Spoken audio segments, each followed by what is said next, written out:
Boker Tov. Vous le savez qu'il n'y a pas de Nephilat Apaim pendant les 12 premiers jours du mois de Sivan. Et la question est de savoir pourquoi. Encore depuis Rosh Chodesh Sivan jusqu'à Shavuot, on ne fait pas de Tahanoun parce qu'on se prépare à Kabbalat Torah, et Am Israël est arrivé au pied du mont Sinaï, Rosh Chodesh Sivan, et ils ont reçu la Torah le 6 Sivan. Enfin, ils auraient dû recevoir le 6 Sivan. D'après Rabbi Yossi, ils ont reçu le 7 Sivan, mais le 6 Sivan a été fixé, c'est-à-dire le 50e jour du Romer était prévu pour être le jour de Kabbalat Torah, et Akadosh Baruch Hu a écouté Moshe Rabbeinu, il a décalé au 51e jour. D'accord ? Pourquoi ? Pour se préparer un jour de plus à Kabbalat Torah. En tout cas, nous avons le 6 Sivan qui est Hag HaShavuot. Alors pourquoi ne pas faire Tahanoun jusqu'au 12 Sivan? Ok, le lendemain de Shavuot, c'est Isro Hag. Alors, ok, le 7 Sivan. Mais pourquoi le 12? À quoi ça correspond? Alors, regardez. Nous avons, à l'époque du Beth Amikdash, nous avions la possibilité de nous rattraper, d'apporter ce qu'on appelle Tashlumin. Un korban qui n'a pas été apporté le premier jour de la fête pouvait être offert pendant les 7 jours. C'était valable pour Sukkot, 7 jours de Sukkot. Après Shmini Atzeret, c'est déjà un autre jour, une autre fête. Mais on a 7 jours de Sukkot. C'est valable pour Pessah. On a 7 jours de Pessah. Shavuot, on n'a qu'un seul jour. Celui qui n'a pas apporté le korban le premier jour de Shavuot, normalement, après la fête, ce n'est plus la fête. Et pourtant, la Torah a comparé B'Chag HaMatzot ou B'Chag HaSukkot ou B'Chag HaShavuot pour dire que c'est pareil. B'Chag HaMatzot, B'Chag HaShavuot, B'Chag HaSukkot, ils ont le même din.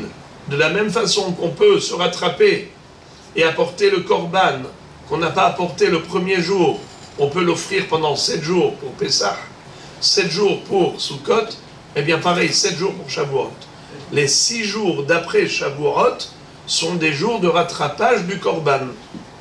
Donc la fête, en quelque sorte, elle pouvait continuer jusqu'à 7 jours, puisqu'on dit, mais par exemple le 7e jour, qu'est-ce que tu apportes le korban de la fête aujourd'hui? Eh bien oui, aujourd'hui c'est encore la continuité de l'ambiance de la fête de Shavuot, et on peut même apporter un korban qui est attribué à Shavuot, comme si Shavuot pouvait durer 7 jours. Donc voilà comment on arrive à 12 jours. Regardez, le 6 Sivan, c'est le premier jour, c'est la fête. 7, 8, 9, 10, 11, 12, ça nous fait exactement les 12 jours où on ne fait pas les Netilat Apayim. Maintenant, ça c'est connu. Mais quel est l'impact, même au niveau de la Avelut, pour les gens qui, malheureusement, ont perdu un proche parent qui a été enterré avant Shavuot? On le sait que les fêtes, elles annulent le deuil.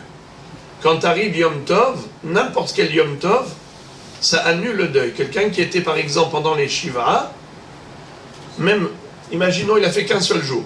La veille de la fête de Shavuot, la veille de la fête, il a été enterré. Ensuite, il est venu à la maison, il s'est assis, il a enlevé les chaussures, il s'est assis par terre quelques minutes. C'est considéré qu'il a déjà commencé le deuil des Shiva. Et Shavuot annule le deuil des Shiva. Et quand Shavuot annule le deuil des Shiva, regardez combien de temps maintenant il va lui rester pour les Shloshim. D'après vous les amis, combien de temps après cet homme va devoir compléter pour les Shloshim? Si on posait la question naïvement, simplement, eh bien on va dire comme ça. La veille de Shavuot, il a fait un jour de deuil. Shavuot a annulé le deuil. Ok. Après, il faut compléter Shloshim, donc il reste encore 28 jours. Nahon, c'est comme ça qu'on aurait pu dire. Eh bien non. Il ne rajoute que 16 jours après Shavuot de deuil, pour arriver au Shloshim. Comment? La veille de Shavuot, c'est considéré comme 7 jours. C'est vrai que Shavuot a annulé le deuil, mais ça annule le deuil, mais c'est considéré comme s'il avait fait 7 jours, alors qu'il s'est assis que quelques minutes par terre. Il a retiré les chaussures, il s'est abstenu des 5 jouissances à peine pendant quelques minutes. Eh bien, avec ça, c'est considéré 7 jours. Shavuot même, c'est considéré encore 7 jours. Pourquoi?